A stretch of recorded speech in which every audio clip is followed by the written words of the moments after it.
Hello everyone, welcome to paramedical विज्ञान। आज का हमारा टॉपिक है नेफ्रॉन। ये आपको जो स्ट्रक्चर दिख रहा है इसको हम नेफ्रॉन बोलते हैं। ये हमारा किडनी के अंदर पाया जाता है। ये क्या करता है कि ना हमारा जो ब्लड होता है उसको फिल्टर करता है, फिल्टर करेगा और हमारा यूरिन बनाएगा।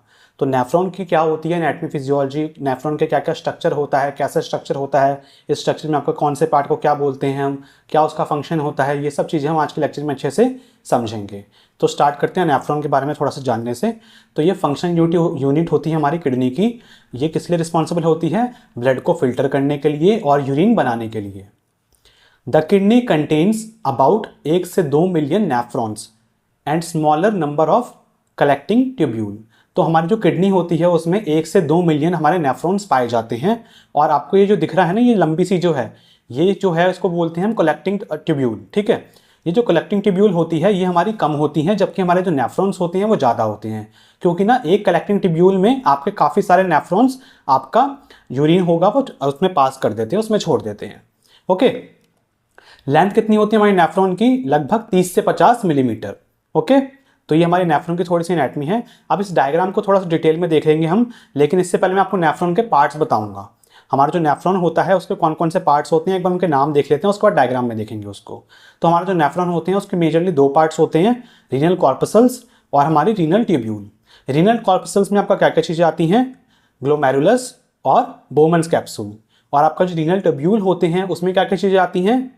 Proximal convoluted tubule, loop of Henle, distal convoluted tubule और हमारा कलेक्टिंग डक्ट। तो ये चारों चीज़ें मिलकर क्या बनाती हैं? हमारा रीनल ट्यूब्यूल बनाती हैं। और ये रीनल कॉर्पसल्स और आपकी रीनल ट्यूब्यूल मिलकर क्या बनाती हैं? हमारी नेफ्रॉन बनाती हैं। ओके, तो आप ये देखिए हमारे नेफ्रॉन है, इसका स्ट्रक्चर देखेंगे हम। सबसे पहले ये देखिए, ये हमारी आर्टरी है। ये देखिए, ये हमारी आर्टरी है। आर्टरी से हमारी आर्टीरियोल निकल रही है। ठीक है, ये हमारी कौन सी आर्टीरियोल होगी? जो ब्लड लेके जाएगी। ठीक है, ब्लड लेके जाएगी इस कैप्सूल के अंदर, जो लेके जाएगी उसको क्या बोलेंगे हम? Efferent arteriole. एफरेंट मतलब लेके जाने वाली। ठीक है, और जब ब्लड इधर से फिल्टर हो जाएगा, इसमें घूम जाएगा अच्छे से, ब्लड फिल्टर होने के बाद इधर से जो निकलेगी इसको क्या बोलेंगे हम? इसको हम बोलेंगे इफरेंट आर्टीरियोल। ठीक है, इफरेंट मतलब जो लेके जाएगी, एफरेंट जो लेके आएगी। फिर हमारी इफरेंट आर्टीरियोल्स इधर से घूम के फिर सारा का सारा इधर से फिर क्या होगा? इधर से कैपिलरीज का नेटवर्क है, इधर से हमारा वेन में आपका पास हो जाएगा। अभी देखेंगे कैसे हमारा ब्लड फ्लो हो रहा है, कैसे हमारा यूरिन फ्लो हो रहा है इसके अंदर, वो भी देखेंगे। ओके, आप इसके बाद देखिए, ये जो आपको गोला सा दिख रहा है, बॉल से दिख रही है, ये क्या है? ये जो आपको दिख रहा है इसको क्या बोलते हैं? बोमन्स कैप्सूल बोलते हैं। और इसके अंदर आपको जो ब्लड वेसल्स आपकी जब मूव होते हुए दिख रही है ना, ये मिलके क्या बनाती हैं? इसको हम बोलते हैं ग्लोमेरुलर या फिर ग्लोमेरुलस। ठीक है, इसको हम बोलते हैं ग्लोमेरुलस। और आपके ये बोमन्स कैप्सूल और आपका ग्लोमेरुलस मिलके क्या बनाएंगे? हमारा रीनल कॉर्पसल्स। ठीक है, इन दोनों को मिलकर क्या बोलते हैं हम? रीनल कॉर्पसल्स बोलते हैं। फिर इसके बाद देखिए, ये जो आपको दिख रहा है इसको हम बोलते हैं डिस्टल कॉन्वोल्यूटेड ट्यूब्यूल। डिस्टल मतलब कि जो दूर होता है। ठीक है, इस बोमन कैप्सूल से दूर है ना, तो आप हमने इसको क्या बोलेंगे? Distal convoluted tubule. और जो आपके पास होगी जैसे ये वाली, तो इसको क्या बोलते हैं हम? प्रॉक्सिमल कॉन्वोल्यूटेड ट्यूब्यूल, जो पास होती है इसके। प्रॉक्सिमल मतलब पास वाले, डिस्टल मतलब थोड़ा जो दूर है। ओके, इसके बाद आप ये देखिए, इसको ये जो आपको दिख रहा है इसको क्या बोलते हैं हम? कलेक्टिंग डक्ट बोलते हैं, जिसमें कि आपकी सारी की सारी जो भी यूरिन जो बनेगा आपका सारा इसमें आएगा, आपका कलेक्टिंग डक्ट में। ठीक है, इधर से एक नेफ्रॉन में आएगा, एक नेफ्रॉन का आ गया, इधर से दूसरी नेफ्रॉन को कनेक्टेड होगी, इधर से कोई तीसरी नेफ्रॉन कनेक्टेड होगी। तो ऐसे ही डिफरेंट नेफ्रॉन कनेक्ट होती हैं इस कलेक्टिंग डक्ट से। तभी हमारे किडनी में नेफ्रॉन तो ज़्यादा होती है लेकिन कलेक्टिंग डक्ट कम होती हैं। ओके, अब इसके बाद देखिए आप, ये जो आपको दिख रहा है नीचे, इसको क्या बोलते हैं हम? Descending loop of Henley. Descending मतलब कि जब उधर से आएगा ना तो डिसेंड होके आएगा, नीचे की तरफ आ रहा है। ठीक है, पहले इधर से आएगा और फिर इधर से आपका ऊपर जाएगा। ठीक है, इस वाले को क्या बोलेंगे? जब ऊपर जाएगा यानी कि ascending loop of Henley. Ascending descending पढ़ा है ना, डिसेंडिंग मतलब ऊपर से नीचे जाना, असेंडिंग मतलब नीचे से ऊपर जाना। ठीक है, तो असेंडिंग लूप ऑफ हेनले। और लूप ऑफ हेनले जो होता है इसको हम क्या बोलते हैं? मेडुलरी लूप भी बोलते हैं। ओके, तो ये हमारे स्ट्रक्चर्स होते हैं सारे कौन से? नेफ्रॉन के। और हमारा जो नेफ्रॉन होता है वो आपका आधा कॉर्टेक्स में होता है और आधा आपका मेडुला में होता है। ओके, तो कुछ आपका पार्ट कॉर्टेक्स में होगा, जो हमारी किडनी होती है उसका कॉर्टेक्स में होगा, और कुछ पार्ट आपका किडनी के मेडुला में पाया जाएगा। ओके, अब इसके बाद देखिए आप कि हमारा ब्लड आपका कैसे कैसे इसमें फ्लो करता है। तो जब हमारा ब्लड आएगा ना, तो हमारा ब्लड इसमें आएगा, हमारी आपकी आर्टरी से आएगा। ठीक है, रीनल आर्टरी से इसमें आएगा ब्लड। ठीक है, आपका ब्लड आएगा रीनल आर्टरी से, आपके एफरेंट आर्टेरियोल से जाएगा इधर ग्लोमेरुलस से घूमते हुए आपका, फिर आपका जो ब्लड होगा प्रॉक्सिमल कॉन्वोल्यूटिव ट्यूब्यूल, डिस्टल कॉन्वोल्यूटिव ट्यूब्यूल्स इधर के पास से होते हुए आपका पेरी कैपिलरीज वाले एरिया से, जो एरिया है ना इसको क्या बोलते हैं हम, पेरी कैपिलरीज बोलते हैं, जो कैपिलरी बेड्स बनाती हैं जो, ठीक है, इधर से पास होते हुए आपका क्या जाएगा, ये वेन्स में चला जाएगा। ओके, ये आपका वेन में आपका जो ब्लड गया है वो कैसा गया है, आपका फिल्टर हुआ हुआ ब्लड गया है, ठीक है, जो ब्लड है वो फिल्टर हो चुका है, फिल्टर इधर हो गया था, ठीक है। इधर से पास में घूमता है, घूमता क्यों है, इधर के पास में सराउंडिंग आपको देख रहे होंगे कि इधर से इनके सब लूप वगैरह के पास में से होते हुए जा रहा है, क्यों, क्योंकि इसके दौरान जब ये पास होता है ना, इनमें से ब्लड हमारा फ्लो होता है, तो इस दौरान क्या होगा, कुछ चीज़ें सिक्रीट और होती हैं, कुछ रीएब्जॉर्ब होती हैं इसमें आपके कैपिलरीज बेड में। ओके, अब इसके बाद आप ये देखिए, हमारा जब ब्लड तो आपका फिल्टर हो गया, अब ब्लड जब फिल्टर हुआ तो इसने क्या बनाया, यूरिन बनाया, ठीक है, तो हमारा यूरिन बन गया, जो आपका ग्रीन कलर से दिख रहा होगा, ये जो आपका यूरिन है ये आपका प्रॉक्सिमल कॉन्वोल्यूटिव ट्यूब्यूल से होते हुए, फिर लूप ऑफ हेनले से होते हुए, फिर आपके डिस्टल कॉन्वोल्यूटिव ट्यूब्यूल से होते हुए देन आपके कलेक्टिंग डक्ट में आ जाएगा, और इसके बाद आपका पास हो जाएगा आपके रीनल पैपिला में, फिर माइनर कैलिक्स में, फिर मेजर कैलिक्स में, फिर रीनल पेल्विस में, रीनल पेल्विस से आपके यूरेटर में। ओके, तो इस तरीके से हमारा यूरिन का फ्लो होता है। ठीक, अब आप देखिए हमारे टाइप्स ऑफ नेफ्रॉन्स, हमारे जो नेफ्रॉन्स होते हैं वो बेसिकली ना दो टाइप के होते हैं। नेफ्रॉन आपने देख लिया, लूप ऑफ हेनले देख लिया, सब उसके पार्ट्स देख लिया। अब नेफ्रॉन कितने टाइप के होते हैं, वो दो टाइप के होते हैं। पहला कौन सा होता है हमारा कॉर्टिकल नेफ्रॉन, और दूसरा कौन सा होता है हमारा जक्स्टामेडुलरी नेफ्रॉन।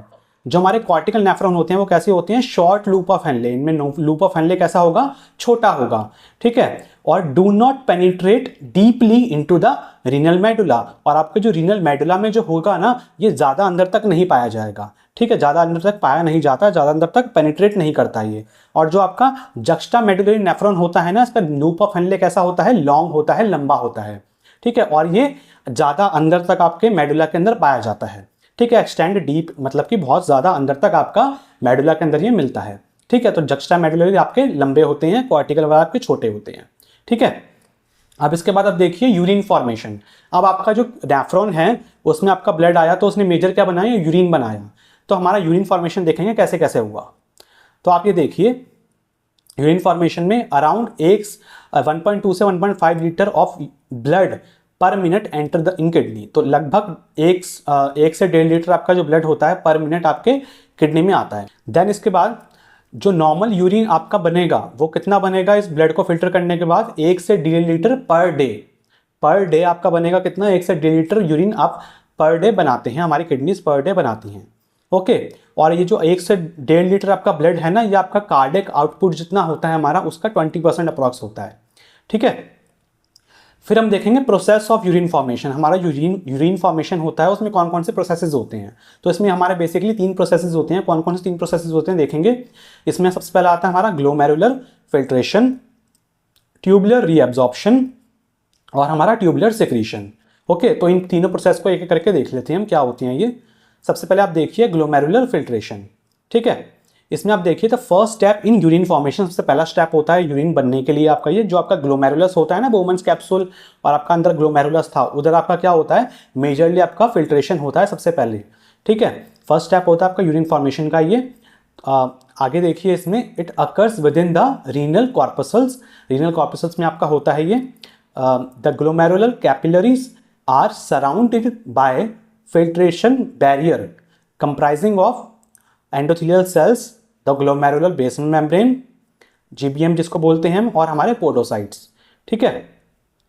तो आप ये देखिए हमारा जो ग्लोमेरुलर कैपिलरीज है, जो हमारे ग्लोमेरुलस के आसपास कैपिलरीज होती हैं जो अंदर हमारे उसके अंदर मूव कर रही थी ना, वो कैपिलरीज हो गई, ठीक है। तो वो आपके किससे सराउंडेड होंगी, फिल्ट्रेशन बैरियर से। फिल्ट्रेशन बैरियर किससे बना है हमारा, एंडोथेलियल सेल्स से। तो आप ये देख सकते हैं इधर आपको एंडोथेलियल सेल्स की लेयर दिख रही है, ठीक है। आपका ग्लोमेरुलर बेसमेंट मेम्ब्रेन है, इसके अलावा इधर आपके पोडोसाइट्स भी प्रेजेंट हैं, ठीक है। इसके बीच में क्या है, आपके स्लिट है, स्लिट की वजह से क्या होगा, आपके जो मॉलिक्यूल्स होंगे वो एक जगह से दूसरी जगह पास हो सकते हैं, ठीक है। आपके ब्लड से आपके आगे ग्लोमेरुलर में आपके बोमन्स कैप्सूल में पास हो जाएंगे, ठीक है। आगे जाके फिर उसके बाद कॉन्वोल्यूटिव ट्यूब्यूल उसको लेना चालू कर देगी, ठीक है। आपके धीरे धीरे फिल्टर होके उधर पास होने लग जाएगा, ठीक। This barrier selectively allows small molecules to pass while preventing large molecules या फिर लार्ज सब्सटेंसेस जैसे कि ब्लड सेल्स एंड प्रोटीन्स। तो ये आपका जो बैरियर होता है ये आपका स्मॉल जो छोटे मॉलिक्यूल्स होते हैं ना सिर्फ उनको ही पास करेगा, बड़े मॉलिक्यूल्स को पास नहीं करेंगे। जैसे कि हमारे ब्लड सेल्स हो गए फॉर एग्जांपल आरबीसीज, डब्ल्यूबीसीज, तो उनको पास नहीं करता ये, ठीक है। हमारे प्लेटलेट्स को पास नहीं करेगा, हमारे प्रोटीन्स को पास नहीं करेगा, ठीक है। तो इनको पास नहीं करता, ये सिलेक्टिवली पास करता है, ठीक है, ये बैरियर, ठीक।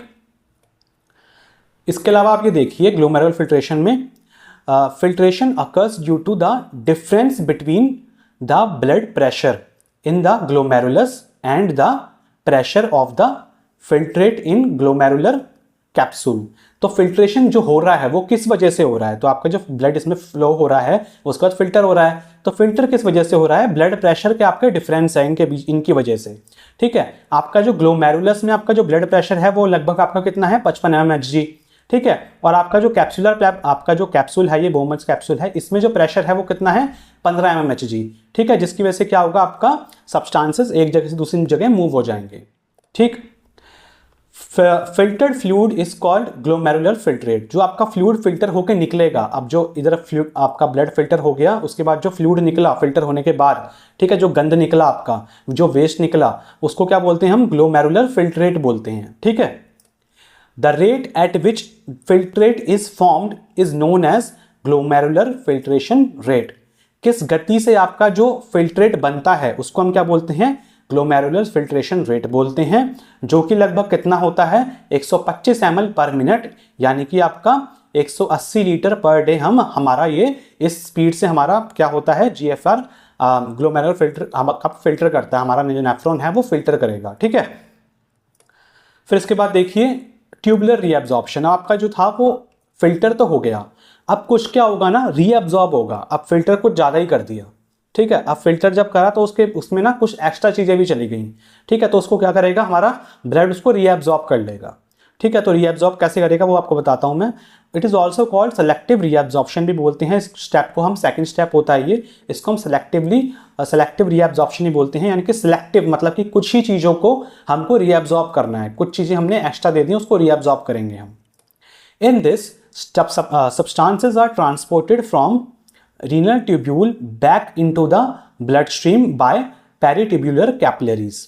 इसमें क्या होगा ना, जो आपके सब्सटेंसेस होंगे जो आपके रीनल ट्यूब्यूल्स से हम वापस ले लेंगे हमारे ब्लड स्ट्रीम के थ्रू, ठीक है। आपके ब्लड स्ट्रीम में वापस चले जाएंगे, कैसे जाएंगे, आपके पेरिट्यूबुलर कैपिलरीज के थ्रू, ठीक है। तो जैसे आप ये देख रहे होंगे ना, ये आपकी जो दिख रही हैं ये क्या है, हमारी पेरिट्यूबुलर कैपिलरीज हैं, ठीक है। क्योंकि ना आपके ये जो ट्यूब्स हैं इनके पास ही है ना, ये आपके ट्यूब्स के पास पाई जा रही हैं, ये ट्यूब्स को अच्छे से कवर करके रख रही हैं ये, तो इनको क्या बोल दिया हमने, पेरिट्यूबुलर कैपिलरीज, ठीक है। तो इसमें क्या होगा ना, ये क्या होगा, इसमें डिफ्यूजन होके आपका क्या होगा, पैसिव ट्रांसपोर्ट एक्टिव ट्रांसपोर्ट करके ये क्या करेंगे, आपका जो सब्सटेंसेस हैं उसको रीअब्जॉर्ब कर लेंगे।